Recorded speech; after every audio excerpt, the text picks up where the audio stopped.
ಕೃಷಿ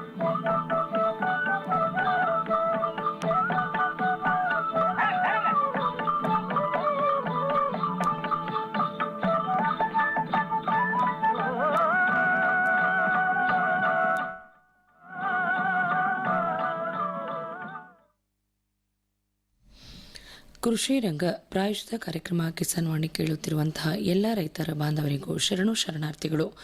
ಇಂದಿನ ಕೃಷಿ ರಂಗ ಕಾರ್ಯಕ್ರಮದಲ್ಲಿ ಕೃಷಿ ಮೇಳ 2026ರ ರೈತರಿಂದ ರೈತರಿಗಾಗಿ ಹಮ್ಮಿಕೊಂಡಿದ್ದು, ಕಾರ್ಯಕ್ರಮದಲ್ಲಿ ಕೃಷಿ ವಿಶ್ವವಿದ್ಯಾಲಯ ಕುಲಪತಿ ಡಾ ಹನುಮಂತಪ್ಪ ಎಂ ಅವರು ಮಾಡಿದ ಭಾಷಣದ ಅವತರಣಿಕೆಯನ್ನು ಕೇಳಿ. ಹವಾಮಾನ ವರದಿ, ಹವಾಮಾನ ಆಧಾರಿತ ಕೃಷಿ ಸಲಹೆಗಳು,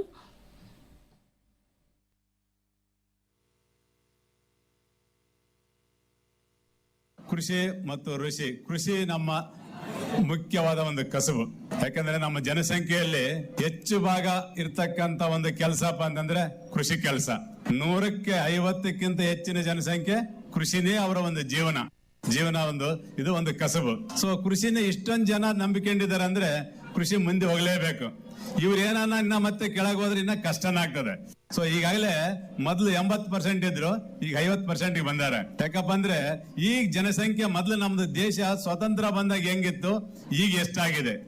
ಆಗಿನ ಜಮೀನ್ ಎಷ್ಟಿತ್ತು, ಈಗ ಜಮೀನ್ ಎಷ್ಟಿದೆ. ಜಮೀನೇನು ಇನ್ಕ್ರೀಸ್ ಆಗಿಲ್ಲ, ಜಮೀನಿನ ಡಿಕ್ರೀಸ್ ಆಗಿದೆ, ಕಡಿಮೆ ಆಗಿದೆ. ಆದ್ರೆ ಜನಸಂಖ್ಯೆ ಮಾತ್ರ ಡಬಲ್ ಆಗಿದೆ, ಜಾಸ್ತಿನೇ ಆಗಿದೆ. ಆದ್ರೆ ಅದು ತಕ್ಕಂತೆ ನಮಗೆ ಆಹಾರ ಉತ್ಪಾದನಾ ಬೆಳೆಗಳು ಸಾಕಷ್ಟು ಮಾಡಿ ಬೇರೆ ದೇಶಕ್ಕೆ ಕಳಿಸ್ಕೊಡುವಂತ ಒಂದು ಶಕ್ತಿ ನಮ್ಮ ದೇಶಕ್ಕಿದೆ. ಅದು ಮುಖ್ಯವಾಗಿರ್ತಕ್ಕಂಥ ಕಸಬು ನಮ್ದು ಕೃಷಿ ಕಸಬೆ.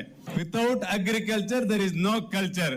All the culture starts with agriculture. ಅದಕ್ಕೋಸ್ಕರ ಕೃಷಿಯಿಂದ ನಮ್ಮ ಸಂಸ್ಕೃತಿ ಪ್ರತಿಯೊಂದು ಎಲ್ಲ ಸ್ಟಾರ್ಟ್ ಆಗಿದೆ ಕೃಷಿ. ಅದಕ್ಕೆ ಕೃಷಿಗೆ ಬಹಳ ಆದ್ಯತೆ ಕೊಡ್ತದೆ ಸರ್ಕಾರ. ರಾಜ್ಯ ಸರ್ಕಾರ ಇರ್ಬೋದು, ಕೇಂದ್ರ ಸರ್ಕಾರ ಆಗಿರ್ಬೋದು, ವಿವಿಧ ವಿಶ್ವವಿದ್ಯಾಲಯಗಳಾಗಿರ್ಬೋದು, ಸರ್ಕಾರದ ಎಲ್ಲ ಇಲಾಖೆಗಳು ಸೇರಿ ಒಟ್ಟಾರೆ ನಮ್ಮ ಕೃಷಿಕರು ಚೆನ್ನಾಗಬೇಕು, ಅವರು ಚೆನ್ನಾಗಿರ್ಬೇಕು, ಅವರು ಒಂದು ಉತ್ಪಾದನೆ ಚೆನ್ನಾಗಿ ಮಾಡಬೇಕು. ನಾವೆಲ್ಲ ಅವರ ಜೊತೆಗಿದ್ದೇವೆ. ಇಲ್ಲ ಅಂತಂದ್ರೆ ಇಷ್ಟು ನಮಗೆ ಆಹಾರ ಉತ್ಪಾದನೆ ಮಾಡಕ್ಕಲ್ಲ. ಅದು ಮುಖ್ಯವಾಗಿ ಇಡೀ ಪ್ರಪಂಚಕ್ಕೆ ನಾವು ಅತಿ ಹೆಚ್ಚು ಭತ್ತ ಉತ್ಪಾದನೆ ಮಾಡತಕ್ಕಂತ ಶಕ್ತಿ ನಮ್ಮ ದೇಶಕ್ಕಿದೆ. ಯಾಕಂದ್ರೆ ಇದು ರಾಜ್ಯ, ಇದು ಜಿಲ್ಲೆ ಅಂತಂದ್ರೆ ಈ ರಾಯಚೂರು ಜಿಲ್ಲೆ 2 ನದಿಗಳು, ಒಂದು ತುಂಗಭದ್ರಾ ಮತ್ತು ಅಪ್ಪರ್ ಕೃಷ್ಣ ಪ್ರಾಜೆಕ್ಟ್. ಇದು 2 ಸರ್ತಿ ನೀರು ಬರ್ಬೋದು, 1 ಸರಿ ನೀರು ಬರ್ಬೋದು. ಅದು ಮಳೆಯಿಂದ. ಎಷ್ಟೇ ನಮಗೆ ಇದಾದ್ರೂ ಕೂಡ ನಮಗೆ ಮಲೆನಾಡಿಗೆ ಮಳೆ ಬಂದ್ರೆ ನಮಗೆ ನೀರು ಬಂದೇ ಬರ್ತದೆ. ಸೊ ಆ ನಿಟ್ಟಿನಲ್ಲಿ ನಾವು ಸಮೃದ್ಧವಾಗಿರ್ತಕ್ಕಂಥ ಒಂದು ಪ್ರದೇಶದಲ್ಲಿದ್ದೀವಿ. ಸಾಕಷ್ಟು ಇದನ್ನ ಸದ್ಬಳಕೆ ಮಾಡಬೇಕು. ಅದರಲ್ಲಿ ಮುಖ್ಯವಾಗಿ ಭತ್ತದ ಕಣಜ ಇದೆ, ಮತ್ತು ದ್ವಿದಳ ಧಾನ್ಯಗಳ ಕಣಜ ಇದೆ, ಹತ್ತಿಯ ಕಣಜ ಇದೆ, ಮತ್ತು ಮೆಣಸಿನಕಾಯಿ. ಇವು 4 ಮುಖ್ಯವಾದ ಒಂದು ಬೆಳೆಗಳು ನಮ್ಮ ಒಂದು ಈ ಭಾಗದಲ್ಲಿ ಬೆಳೀತದವೆ. ಈ ಬೆಳೆಗಳಿಗೆ ಬರ್ತಕ್ಕಂಥ ಸಾಕಷ್ಟು ಕೀಟ ರೋಗಗಳ ಬಾಧೆಗೆ ಸಾಕಷ್ಟು ನಾವು ಸಂಶೋಧನೆ ಮಾಡ್ತೀವಿ. ಅದಕ್ಕೆಲ್ಲ ಏನೇನು ಪರಿಹಾರ ಬೇಕು ಅದನ್ನೆಲ್ಲ ಕೊಡ. ಪಕ್ಕದ ಆಂಧ್ರ ಪ್ರದೇಶ, ತೆಲಂಗಾಣದವರು ಸಹ ನಮ್ಮ ವಿಶ್ವವಿದ್ಯಾಲಯಕ್ಕೆ ಬರ್ತಾರೆ. ಬೀಜ ಅತಿ ಉತ್ಕೃಷ್ಟವಾದ ಬೀಜ ನಮ್ಮ ವಿಶ್ವವಿದ್ಯಾಲಯದಲ್ಲಿ ಕೊಡ್ತಾ ಇದ್ದೀವಿ. ಇಡೀ 4 ವಿಶ್ವವಿದ್ಯಾಲಯಗಳಲ್ಲಿ ಹೋಲಿಸಿದಲ್ಲಿ ನಮ್ಮ ವಿಶ್ವವಿದ್ಯಾಲಯ ಅತಿ ಹೆಚ್ಚು ಒಳ್ಳೆ ಕ್ವಾಲಿಟಿ ಬೀಜ. ನಾವೇನ್ ಪ್ರಾಫಿಟ್ ಮಾಡ್ಬೇಕನ್ನೋದಿಲ್ಲ, ರೈತರಿಗೆ ಒಳ್ಳೆ ಬೀಜ ಕೊಡಬೇಕನ್ನೋದು ಮುಖ್ಯವಾಗಿರ್ತ ಉದ್ದೇಶ. ಸಾಕಷ್ಟು ನಮ್ಮ ಬೀಜ ಘಟಕದಿಂದ ಪ್ರತಿ ವರ್ಷನೂ ನಾವು ಮಾಡ್ತೀವಿ. ಇದು ನಮ್ಮ ರಾಜ್ಯಕ್ಕೆ ಅಲ್ಲದೆ ಬೇರೆ ರಾಜ್ಯಕ್ಕೂ ಬೇಕಾಗಿರ್ತಕ್ಕಂಥ ಬೀಜವನ್ನು ನಾವು ಸಪ್ಲೈ ಮಾಡ್ತಕ್ಕಂಥ ಒಂದು ನಮ್ಮ ಕೇಂದ್ರದಲ್ಲಿದ್ದಾವೆ. ಅದ್ರ ಜೊತೆಗೆ ಸಾಕಷ್ಟು ಸುಮಾರು 100-1000 ಒಂದು ಪೀಡೆ ಮತ್ತು ರೋಗವನ್ನು ಗುರುತಿಸಕ್ಕಂತ ಒಂದು ಇಶಾಪ್ ತಂತ್ರಜ್ಞಾನ ಇದೆ, electronic solution for the agriculture pest management ಅಂತಂದ್ರೆ. ಇದು ನಮ್ಮ ಯಾಕಂದ್ರೆ ಅಗ್ರಿಕಲ್ಚರ್ ನಾವು ಡಿಜಿಟಲೈಸ್ ಮಾಡಬೇಕು. ಈಗೆಲ್ಲ ಕಂಪ್ಯೂಟರ್ ಯುಗ, ಫಾಸ್ಟ್ ಆಗಿ ಮಾಡಬೇಕು, ಫಾಸ್ಟ್ ಆಗಿ ಹೋಗಬೇಕು ಅನ್ನೋದ್ರ ಬಗ್ಗೆ ನಮ್ಮ ಅಗ್ರಿಕಲ್ಚರ್ ನಾವು ಸ್ವಲ್ಪ ಪೇಷನ್ಸ್ ಇರಬೇಕು. ಪೇಷನ್ಸ್ ಜೊತೆಗೆ ನಿಮಗೆ ತಾಳ್ಮೆ ಮತ್ತು ಅದ್ರ ಜೊತೆಗೆ ಇನ್ವಾಲ್ವ್ ಆಗಬೇಕು. ನೀವೇನಪ್ಪ ಅಂತಂದ್ರೆ ಹಾಳು ಮಾಡಿದ್ದ ಹಾಳು, ಮಗ ಮಾಡಿದ ಮಧ್ಯಮ, ತಾವೇನು ಮಾಡಿರ್ತಾರೋ ಅದು ಮಾತ್ರ ಪೂರ್ತಿ ಆಗಿರ್ತದೆ. ಆ ನಿಟ್ಟಿನಲ್ಲಿ ನಾವು ಪೂರ್ತಿನ ಆಳುಗಳ ಮೇಲೆ ನಾವು ಡಿಪೆಂಡ್ ಆಗಬಾರದು. ಆಳುಗಳ ಮೇಲೆ ಡಿಪೆಂಡ್ ಆದ್ರೆ ನಿಮಗೆ ಅರ್ಧ ಲಾಸ್ ಮಾಡಿರ್ತಾರೆ. ಅದಕ್ಕೋಸ್ಕರ ನಿಮ್ಮ ಇನ್ವಾಲ್ವ್ಮೆಂಟ್ ನಿಮ್ಮ ಪ್ರತಿಯೊಂದು ಹಂತದಲ್ಲಿ ನೀವಿದ್ರೆ ಮಾತ್ರ ಅದು ಪರ್ಫೆಕ್ಟ್ ಆಗಿ ಕೃಷಿ ಆಗುತ್ತೆ. ಅದಕ್ಕೋಸ್ಕರ ಹೇಳಿದ್ರು ಅವರು, ನಮ್ಮ ಇನ್ವಾಲ್ವ್ಮೆಂಟ್ ನಾವು ಪರ್ಫೆಕ್ಟ್ ಇರಬೇಕು. ಅದಕ್ಕೋಸ್ಕರ ನಾವು ಕೃಷಿ. ಮತ್ತೆ ಇನ್ನ ಕೆಲವರು ಹೇಳಿದ್ರು ನಮಗೆ ಹೆಣ್ಣು ಕೊಡೋದಿಲ್ಲ, ಅದೆಲ್ಲ ಸಮಸ್ಯೆ ಸ್ವಲ್ಪ ಇದೆ. ಕೃಷಿಕರಂದ್ರೆ ಕಷ್ಟದ ಕೆಲಸ, ಆ ಕೆಲಸಕ್ಕೆ ಹೋಗಬಾರದು, ಏನೋ ಒಂದು ಕೆಲಸದಿದೆ. ಬಟ್ ಎಲ್ಲಿವರೆಗೂ ನೋಡ್ತಾರೆ, ನೀವು ಆಹಾರ ಉತ್ಪಾದನೆ ಮಾಡಿ ಸಾಕಷ್ಟು ಮಾಡಿ ಬೇರೆಯವರಿಗೆಲ್ಲ ಕೊಟ್ಟರೆ ಮಾತ್ರ ಇರ್ತಾರೆ. ನೀವು ಒಂದು ದಿನ ನೀವು ಮನಸ್ಸು ಮಾಡಿ ಹಾಲನ್ನ ನೀವು ಮಾರ್ಕೆಟ್ಗೆ ಬಿಡ್ಲಿಲ್ಲ ಅಂದ್ರೆ 2ನೇ ದಿನ ಪ್ರೈಸ್ ರೈಸ್ ಆಗ್ತಾ ಇರ್ತದೆ. 3ನೇ ದಿನ ಅದನ್ನ ನೀವು ಇಟ್ಟರೆ 4ನೇ ದಿನ ಇನ್ನೂ ಜಾಸ್ತಿ ಆಗ್ತದೆ. ಯಾವ ಹೋಟೆಲ್ ಬೇಕಾದ್ರೆ ಡಿಮ್ಯಾಂಡ್ ಇದೆ. ಸೊ ಅದನ್ನ ಡಿಮ್ಯಾಂಡ್ ಸಪ್ಲೈನ ನೀವು ಕ್ರಿಯೇಟ್ ಮಾಡಬೇಕು. ನೀವು ಒಂದು SHG ಗ್ರೂಪ್ ಆಗಿರ್ಬೋದು, ಒಂದು ಗುಂಪು ರಚನೆ ಆಗಿರ್ಬೋದು, ಇದನ್ನ ಮಾಡ್ಬೇಕನ್ನೋದು ಸರ್ಕಾರದಿಂದ ಸಾಕಷ್ಟು ಒತ್ತು ಕೊಡ್ತದೆ. ಆದ್ರೆ ನಾವು ಡಿವೈಡ್ ಆಗಿಬಿಡ್ತೀವಿ. ಯಾವ ಗುಂಪಿನಲ್ಲಿ ಯಾಕೆ ನಾವು ಎಲ್ಲೆಲ್ಲಿ ಹೋಗಿ ಮಾರಾಟ ಮಾಡಿಬಿಡ್ತೀವಿ. ಅದಕ್ಕೆ ನಮಗೆ ಬೆಲೆ ಸರಿಯಾಗಿ ಸಿಗೋದಿಲ್ಲ. ಬೆಲೆನ ಡಿಸೈಡ್ ಮಾಡೋದು ನಾವು ಡಿಸೈಡ್ ಮಾಡ್ಬೇಕು, ರೈತರೇನೆ. ಅದನ್ನ ನೀವು ಯಾವ ರೀತಿ ಮಾಡಬೇಕು. ಒಂದು ಪಕ್ಷ ಬೆಲೆ ಸಿಗಲಿಲ್ಲ ಅಂದ್ರೆ ಅದಕ್ಕೆ ಮೌಲ್ಯವರ್ಧನೆ ಮಾಡೋಣ. ಬೇಕಾದಷ್ಟು ನಮ್ದು ಸ್ಟಾರ್ಟ್ಅಪ್ಸ್ ಇದೆ, ನಮ್ಮ ವಿಶ್ವವಿದ್ಯಾಲಯದಲ್ಲಿ ಪ್ರೊಸೆಸಿಂಗ್ ಇದೆ, ವ್ಯಾಲ್ಯೂ ಎಡಿಷನ್ ಇದೆ, ಅದಕ್ಕೆ ಏನೇನು ಬೇಕಾದ ತಾಂತ್ರಿಕತೆಗಳೆಲ್ಲ ನಿಮಗೆ ಕೊಡ್ತಾ ಇದೀವಿ. ಆದ್ರೆ ನೀವು ಒಂದು ಗುಂಪು ರಚನೆ ಮಾಡಿ ಇದನ್ನ ಮಾಡಿದ್ರೆ ಡೆಫಿನೆಟ್ ಆಗಿ ನಿಮಗೆ ಅದಕ್ಕೆ ವ್ಯಾಲ್ಯೂ ಸಿಗ್ತದೆ, ಮೌಲ್ಯ ಸಿಗ್ತದೆ, ನಿಮ್ಮ ಬೆಳೆದಿರ್ತಕ್ಕಂಥ ಇದಾಗ್ತದೆ. ನೀವು ಬೆಳಿತಕ್ಕಂಥದ್ದು ಎಲ್ಲಾನು ಬೆಳಿಬೇಕು. ಒಂದೇ ಬೆಳೆ ಬೆಳೆದು ಒಂದೇ ಬೆಳೆಗೆ ಏನಾದ್ರು ಕೀಟ ರೋಗ ಬಂದ್ರೆ ಒಂದೇ ಸರಿ ಅದಾಕ್ಬಿಡ್ತದೆ. ಇದಕ್ಕೆಲ್ಲನೂ ಸಹಕಾರ ಇದೆ. ಫಸಲ್ ಬಿಮಾ ಯೋಜನೆ, ಸಾಕಷ್ಟು ಸ್ಕೀಮ್ಸ್ ಎಲ್ಲ ಇದಾವೆ. ಆ ಸ್ಕೀಮ್ಸ್ ಗಳೆಲ್ಲ ಇನ್ವಾಲ್ವ್ ಮಾಡಬೇಕು, ಉಪಯೋಗ ಮಾಡಬೇಕು. ಕೃಷಿಕರಿಗೆ ಏನಪ್ಪಾ ಅಂದ್ರೆ ಕೃಷಿ ಇದೆ, ಹೈನುಗಾರಿಕೆ ಇದೆ, ತೋಟಗಾರಿಕೆ ಇದೆ, ಸಿರಿಕಲ್ಚರ್ ಇದೆ, ಫಿಶರೀಸ್ ಇದೆ. ಸೊ ಇವೆಲ್ಲ ಡಿಪಾರ್ಟ್ಮೆಂಟ್ ನೀವು ಸದ್ಬಳಕೆ ಮಾಡ್ಕೊಂಡ್ರೆ 100% ನೀವು ಚೆನ್ನಾಗಿ ಹಾಗೆ ಆಗ್ತೀರಿ. ಆದ್ರೆ ನೀವು ಯಾವ್ದೋ ಸ್ಕೀಮ್ಗಳಲ್ಲಿ ಕರೆಕ್ಟ್ ಯೂಸ್ ಮಾಡ್ಕೊಳ್ಳಲ್ಲ. ಸೊ ಅದಕ್ಕೆ ಹೇಳೋದು ಮತ್ತೆ ಯಾರೋ ಬಹಳಷ್ಟು ಇದಾಗ್ತವೆ. ಅದನ್ನ ನೀವು ಸದ್ಬಳಕೆ ಮಾಡಬೇಕು, ಟೆಕ್ನಾಲಜಿನ ಕರೆಕ್ಟ್ ಯೂಸ್ ಮಾಡ್ಕೋಬೇಕು, ಸೈಂಟಿಫಿಕ್ ಆಗಿ ಇನ್ವಾಲ್ವ್ ಆಗಬೇಕು. ನೀವು ನಮ್ಮ ಕೃಷಿ ವಿಜ್ಞಾನ ಕೇಂದ್ರ, ಕೃಷಿ ಎಲ್ಲಾ ಜಿಲ್ಲೆಯಲ್ಲಿದ್ದಾವೆ, ಮತ್ತೆ ನಮ್ಮ ವಿಜ್ಞಾನಿಗಳು ಸಾಕಷ್ಟು ಇದ್ದಾರೆ. ನಿಮ್ಮ ರೈತರು ಹೊಲಕ್ಕೂ ಬರ್ತಾರೆ, ಇಲ್ಲಿ ಬಂದು ನೀವು ತಿಳ್ಕೊಂಡು ಹೋಗ್ಬೋದು. ಒಂದು ಸರಿ ನೀವೇನಾದ್ರೂ ತಿಳ್ಕೊಂಡು ನೀವು ಪರ್ಫೆಕ್ಟ್ ಆದ್ರೆ 4 ರೈತರಿಗೆ ನೀವು ಸ್ಪ್ರೆಡ್ ಮಾಡ್ತೀರಿ, ಅದು ಇನ್ಫಾರ್ಮೇಶನ್ ಸ್ಪ್ರೆಡ್ ಆಗ್ತದೆ. ಸೊ ಆ ನಿಟ್ಟಿನಲ್ಲಿ ನಿಮ್ಮನ್ನ ನೋಡಿ ಇನ್ನ 4 ಜನ ಕಲಿಬೇಕು. ಅದನ್ನ ನೀವು ಮಾಡಿದ್ರೆ ನಮಗೂ ಸಹಕಾರ ಮಾಡಿದಂಗೆ ಆಗುತ್ತೆ. ಇಡೀ ನಾವು ಎಲ್ಲಾ ರೈತರು ಬೆಳೆದ ಇನ್ನು ಕೊನೆ ರೈತರು ಹಂಗೆ ಇರ್ತಾರೆ, ಅವ್ರು ಹಳೇದನ್ನ ಫಾಲೋ ಮಾಡ್ತಿರ್ತಾರೆ. ಅದಕ್ಕೋಸ್ಕರ ಹೊಸ ತಳಿಗಳು ಬಂದವೆ, ಹೊಸ ಈ ಸಂಶೋಧನೆ ಮಾಡಿರ್ತಕ್ಕಂಥ ಟೆಕ್ನಾಲಜಿಗಳು ಬಂದವೆ. ಅದನ್ನ ನೀವು ಸದ್ಬಳಕೆ ಮಾಡ್ಕೋಬೇಕು. ನಿಮ್ ಇನ್ವಾಲ್ವ್ಮೆಂಟ್ ಬೇಕು. ಸುಮ್ಮನೆ ಕ್ಯಾಶುಯಲ್ ಆಗಿ ನೀವು ಹೇಳ್ಬಾರ್ದು, ಅಲ್ಲಿ ಹೋದ್ರೆ ಏನಿಲ್ಲ ಪ್ರಯೋಜನ ಇಲ್ಲ ಅಂತ ಅನ್ಬಾರ್ದು. ಹೋದ್ರೆ 4 ಅಕ್ಷರ ಕಲಿತೀರಿ, ಒಂದು ಹೊಸದು ಕಲಿತೀರಿ, ಒಂದು 4 ತಳಿಗಳಾದ್ರೂ ಗೊತ್ತಾಗ್ತದೆ ನಿಮ್ಗೆ. ಆ ನಿಟ್ಟಿನಲ್ಲಿ ನಾವು ಈಗ ಏನಾಗಿದೆ, ಇಷ್ಟೊಂದು ಈಗ ನಮ್ ಸಾಕಷ್ಟು ಇವತ್ತು ಒಂದು ದಿನ ಇವೆಲ್ಲ ನೋಡಕ್ ಆಗೋದಿಲ್ಲ. ಆದ್ರೆ ನೋಡಿಬಿಟ್ಟು ಕೆಲವು ಫೋನ್ ನಂಬರ್ ತಗೊಂಡು ಹೋಗ್ಬೋದು, ಎಲ್ಲಿ ಮಾಹಿತಿ ಸಿಗುತ್ತೆ. ನಮ್ ಕನ್ಸಲ್ಟೆನ್ಸಿ ಸೆಲ್ ಎಂಟ್ರಿ ನಲ್ಲಿ ಇದೆ. ನಿಮಗೆ ಏನೆಲ್ಲ ಮಾಹಿತಿ ಬೇಕು ಎಲ್ಲ ವಿಜ್ಞಾನಿಗಳು, ಎಲ್ಲ ವಿಭಾಗದ ವಿಜ್ಞಾನಿಗಳಿದಾವೆ, ಎಲ್ಲ ಮಾಹಿತಿನ ರೆಡಿಯಾಗಿ ಕೊಡ್ತಾರೆ. ಆದ್ರೆ ಒಂದೇ ದಿನಕ್ಕೆ ನಿಮ್ಗೆ ಅಷ್ಟು ಡೈಜೆಸ್ಟ್ ಮಾಡ್ಕೊಳಕ್ಕಾಗಲ್ಲ, ಇಟ್ಕೊಳಕ್ಕಾಗಲ್ಲ. ಅದಕ್ಕೋಸ್ಕರ ನೀವು ಎಷ್ಟು ಬೇಕು, ಎಷ್ಟು ಯಾವ್ದು ಬೇಕು, ಯಾವ್ದ್ರ ಬಗ್ಗೆ ಬೇಕು ಹೇಳಿದ್ರು ನಮ್ಮ ಚಾವಡಿ ಅವರು ಅತಿ ಪ್ರಗತಿಪರ ಕೃಷಿಕರವರು. ಯಾಕಂದ್ರೆ ಬೋರ್ಡ್ ಮೆಂಬರ್ ಆಗಿದ್ದಾರೆ, ಅವ್ರಿಗೆ ಗೊತ್ತಾಗತ್ತೆ ಏನಂತ. ಯಾವ್ದನ್ನು ಮಾಡಿ ಅಂತ ಒಂದು ಇಬ್ರು ಇದ್ರೆ ಅವ್ರಿಗೆ ಗೊತ್ತಿದೆ ಏನ್ ಮಾಡಬೇಕು, ಯಾವ ರೀತಿ ಮಾಡಬೇಕು, ಎಷ್ಟು ಮಾಡ್ಬೇಕು ಅನ್ನೋದು. ಆ ನಿಟ್ಟಿನಲ್ಲಿ ಸಾಕಷ್ಟು ಇದೆ. ನಮ್ಮಲ್ಲಿ ಬೆಳೆದಿರ್ತಕ್ಕಂಥ ಸಾಕಷ್ಟು ಒಳ್ಳೆ ಫಲವತ್ತತೆ ಬಂದಿದೆ. ಮತ್ತೆ ಸಾವಯವ ಕೃಷಿನ ಮಾಡಬೇಕು, ಎಷ್ಟು ಮಾಡಬೇಕು ಅಷ್ಟು ಮಾಡಬೇಕು. ಜಾಸ್ತಿ ಮಾಡಿಕೊಂಡು ಮತ್ತೆ ಒಂದೇ ಸರಿ ಮೈ ಮೇಲೆ ಎಳ್ಕೋಬಾರದು. ಅತಿ ಆದ್ರೆ ಅಮೃತ ವಿಷ, ಇತಿಮಿತಿಯಲ್ಲಿ ಇರಬೇಕಲ್ಲ. ಬಳಕೆ ಆದ ಕೆಮಿಕಲ್ಸ್ ಯಾವಾಗ ಬೇಕು, ಎಷ್ಟು ಪ್ರಮಾಣದಲ್ಲಿ ಬೆಳಬೇಕು, ಯಾಕೆ ಬೆಳಬೇಕು, ಯಾವ ಕೀಟಕ್ಕೆ ಬೆಳಬೇಕು, ಇದು ಅವಶ್ಯಕತೆ ಇಲ್ಲದವನು. ಬಹಳಷ್ಟು ಜನ ಏನಪ್ಪಾ ಅಂದ್ರೆ ಫ್ಯಾಮಿಲಿ ಲೇಬರ್ಸ್ ಇನ್ವಾಲ್ವ್ ಆಗೋದಿಲ್ಲ. ನಾನು ಹೇಳಿದ್ನಲ್ಲ, ಆಳುಗಳ ಮೇಲೆ ಡಿಪೆಂಡ್ ಆದ್ರೆ ಅವ್ರು ಹಾಳು ಮಾಡಿಬಿಡ್ತಾರೆ.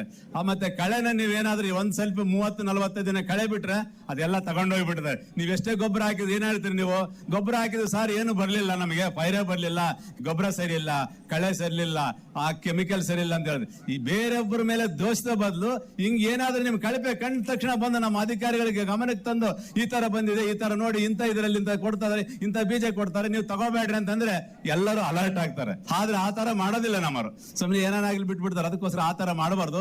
ದಯವಿಟ್ಟು ನೀವು ರೈತರು ಪ್ರತಿಯೊಬ್ಬರು ಜಾಗೃತ ಆದ್ರೆ ನಮಗೂ ಇದಾಗತ್ತೆ. ನಾವು ಮ್ಯೂಚುವಲ್ ಆಗಿ ಒಬ್ರಿಗೊಬ್ರು ಜಾಯಿನ್ ಆದ್ರೆ ಮಾತ್ರ ಸಕ್ಸಸ್ ಆಗುತ್ತೆ. 2 ಕೈ ಹೊಡೆದ್ರೆ ಮಾತ್ರ ಚಪ್ಪಾಳೆ ಆಗೋದು. ಅದಕ್ಕೋಸ್ಕರ ಪ್ರತಿಯೊಬ್ಬರು ಯಾರನ್ನ ದೋಷ ಅವಶ್ಯಕತೆ ಇಲ್ಲ. ಮಾಡ್ತಕ್ಕಂಥದ್ದು ನಮ್ಮ ದೇಶ ಏನಾಯ್ತಪ್ಪ ಅಂದ್ರೆ ಎಕನಾಮಿಕಲಿ ಸೌಂಡ್ ಆಗ್ತದೆ. ರಿಸಿಷನ್ ಆದ್ರೆ ಬೇರೆ ದೇಶಗಳು ಬಿದ್ದೋಗ್ಬಿಡ್ತಾವೆ. ಕೆಲಸ ಇಲ್ಲ ಅಂದ್ರೆ ಅವ್ರಿಗೆ ಏನು ಕೆಲಸ ಮಾಡಾಕಿರಲ್ಲ. ನಮ್ ದೇಶದಲ್ಲಿ ಆಗಿಲ್ಲ.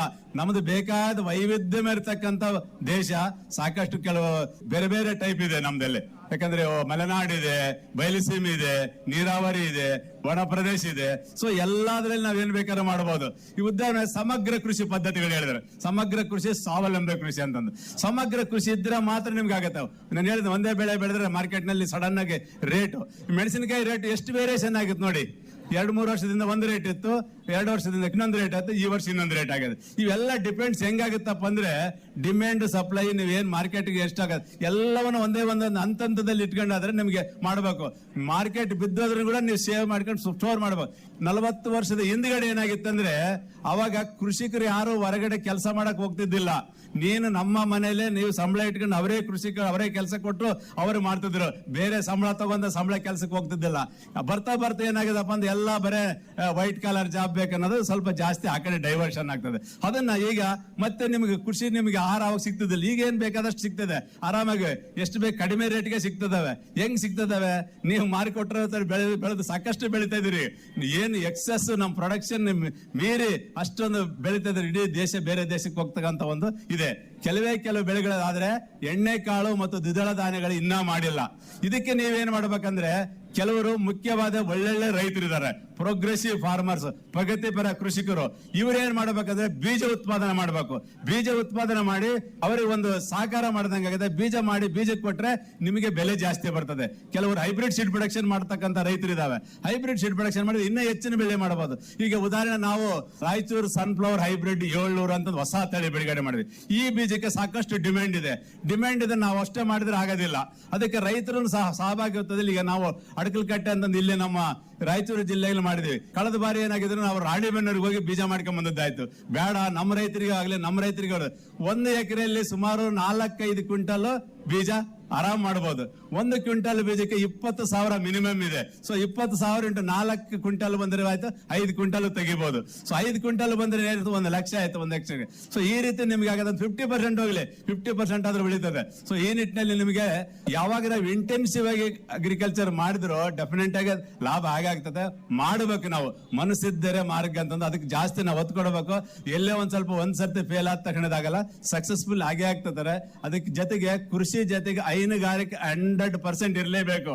ಕೃಷಿ ಜೊತೆಗೆ ಹೈನುಗಾರಿಕೆ ಇಲ್ಲಿಲ್ಲಪ್ಪ ಅಂದ್ರೆ ನೀವು ಸಾವಯವ ಗೊಬ್ಬರ ಸಿಗೋದಿಲ್ಲ, ಹಾಲು ಸಿಗೋದಿಲ್ಲ, ನಿಮಗೆ ನಿಮ್ಮ ಹೆಲ್ತ್ನು ಹಾಳಾಗ್ತದೆ. ಸೊ ನೀವು ಹೊರಗಡೆಯಿಂದ ಮಾರ್ಕೆಟ್ ಇಂದ ಏನೂ ತರಕ್ ಹೋಗಬಾರದು. ಮಾರ್ಕೆಟ್ ಇಂದ ಮಿನಿಮಮ್ ತರಬೇಕು. ಮೊದ್ಲಿನ ಮಾರ್ಕೆಟ್ ಇಂದ ಉಪ್ಪು ಮತ್ತು ಸಾಂಬಾರ್ ಪದಾರ್ಥಗಳು ಬಿಟ್ರೆ ಬೇರೆ ಏನೋ ತರದ ಎಲ್ಲ ಮನೆಯಲ್ಲೇ ಬೆಳೀತಿದ್ರು. ಈಗ ಹಂಗೆಲ್ಲ ಎಲ್ಲಾನು ಹೊರಗಡೆ ಮಾರ್ಕೆಟ್ಗೆ ಕೊಟ್ಟು ಮಾರ್ಕೆಟ್ ಇಂದ ಮತ್ತೆ ವಾಪಸ್ ತರಬೇಕಾಗಿದೆ. ಅದಕ್ಕೋಸ್ಕರ ಕೃಷಿ ಇಲ್ಲ ಅಂತಂದ್ರೆ ಇಂಡಸ್ಟ್ರಿ ಬೀಳ್ತದವೆ, ಎಲ್ಲ ಇಂಡಸ್ಟ್ರಿ ಹೋಗ್ತದೆ. ಹೇಳಿದ್ರು ನಮ್ಮ ಕೈಗಾರಿಕೆ ಉದ್ಯಮಗಳೆಲ್ಲ ಬೀಳ್ತದವ ಅಂತಂದು. ಒಬ್ರಿಗೊಬ್ರು ಲಿಂಕ್. ಕೃಷಿ ನಾವು ಜಾಸ್ತಿ ಬೆಳೆ ಕೊಟ್ರೆ ಕಡಿಮೆ ಬೆಲೆ ನಿಮಗೆ ಸಿಗಬಹುದು. ಆದ್ರೆ ಬೇರೆ ಇದರಲ್ಲಿ ಬೇರೆ ಎಲ್ಲರಿಗೂ ಡೆವಲಪ್ ಆಗ್ತದೆ. ಇವಾಗ ಚಿಪ್ಸ್ ಮಾಡೋನ್ ಲಾಭ ಮಾಡ್ತಾನೆ, ಒಂದು ಪೆಟ್ಟಿಗೆ ಅಂಗಡಿ ಹಿಡಿದನ್ ಲಾಭ ಮಾಡ್ತಾನೆ. ಯಾಕಪ್ಪ ಅಂದ್ರೆ ಅವ್ನ ಎಲ್ಲ ಇಟ್ಕೊಂಡಿರ್ತಾನೆ. ಆದ್ರೆ ನಾವು ಹೆಂಗ್ ಮಾಡಲ್ಲ, ಒಂದೇ ಬೆಳೆ ಇಟ್ಕೊಂಡು ಒಂದು ಮಾಡಿ ಆದ್ಮೇಲೆ ತಿರ್ಗಿ ಮತ್ತೆ ಕೆಲಸ ಇಲ್ಲ ಅಂತ ಕೂತು ಬಂದ್. ಅವು ಟೋಟಲಿ 360 ಡೇಸ್ ಎಂಗೇಜ್ ಮಾಡಿರ್ಬೇಕು. ಯಾವ ರೀತಿ ಫ್ಯಾಮಿಲಿ ಲೇಬರ್ ಎಂಗೇಜ್ ಮಾಡಬೇಕು, ನಾವು ಅದನ್ನ ಭೂಮಿನ ಯಾವ ರೀತಿ ಮಾಡ್ಬೇಕು ಅನ್ನೋದ್ರ ಬಗ್ಗೆ ಕ್ಲೀನ್ ಆಗಿ ನಾವು ಸ್ಟಡಿ ಮಾಡಿ ಅದ್ರ ಬಡ್ಜೆಟಿಂಗ್ ಟೈಪ್ ನಾವೇನ್ ಬಡ್ಜೆಟ್ ಟೈಪ್ ಮಾಡ್ತೋ ಅದ್ರ ಪ್ರತಿ ವರ್ಷ ನಾವು ಹಾಕ್ಬೇಕು. ಯಾವ ಇದರಲ್ಲಿ ಎಷ್ಟು ಹಾಕ್ಬೇಕು, ಏನ್ ಹಾಕ್ಬೇಕು, ಎಷ್ಟು ಪ್ರಮಾಣ ನೋಡ್ಕೊಂಡು ಹಾಕಿದ್ರೆ ಮಾತ್ರ 100% ಸಕ್ಸಸ್ ಆಗ್ತಾರೆ. 5-6 ಎಕರೆ ಇದ್ರೆ ಸಾಕು, 2.5 ಇಂಚ್ ನೀರು ಬಂದ್ರೆ ಡೆಫಿನೆಟ್ ನೀವು ಯಾರಿಗೂ ಈಕ್ವಲ್ ಇಲ್ಲ, ಚೆನ್ನಾಗಿ ಮಾಡಬಹುದು ಅಂತಂದು ಹೇಳ್ಬೋದು.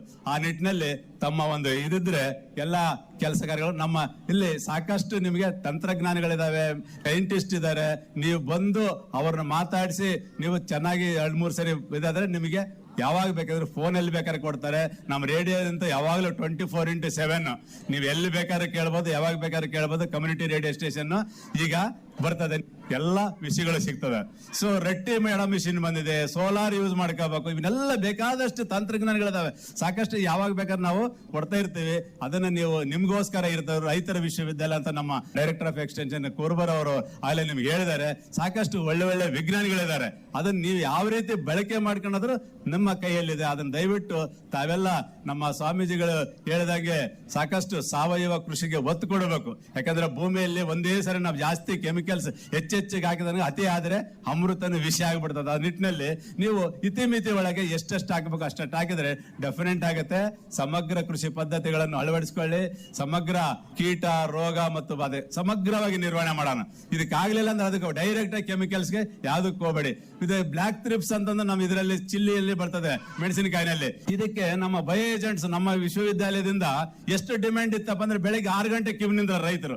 ಸೊ 6 ಗಂಟೆ ಕ್ಯೂ ನಿಂತ ಅಷ್ಟು ಸಪ್ಲೈ ಮಾಡಕ್ ಮಾಡೋಕ್ಕಾಗ್ದಲ್ಲ, ಎಷ್ಟು ಸಾಧ್ಯ ಆಗುತ್ತೆ ಸಪ್ಲೈ ಮಾಡಿ ಅದನ್ನ ಸೇವ್ ಮಾಡಿದ್ವಿ.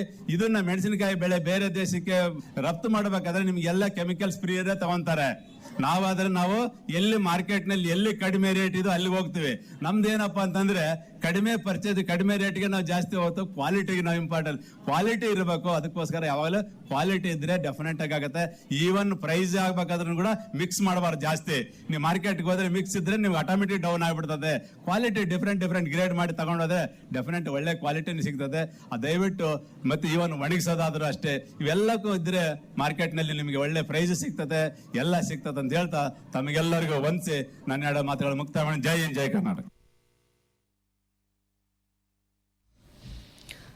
ಇದುವರೆಗೆ ಕೃಷಿ ಮೇಳ 2026 ರೈತರಿಂದ ರೈತರಿಗಾಗಿ ಹಮ್ಮಿಕೊಂಡಿದ್ದು, ಕಾರ್ಯಕ್ರಮದಲ್ಲಿ ಕೃಷಿ ವಿಶ್ವವಿದ್ಯಾಲಯ ಕುಲಪತಿ ಡಾಕ್ಟರ್ ಹನುಮಂತಪ್ಪ ಎಂ ಅವರು ಮಾಡಿದ ಭಾಷಣದ ಅವತರಣಿಕೆಯನ್ನ ಕೇಳಿದ್ರಿ.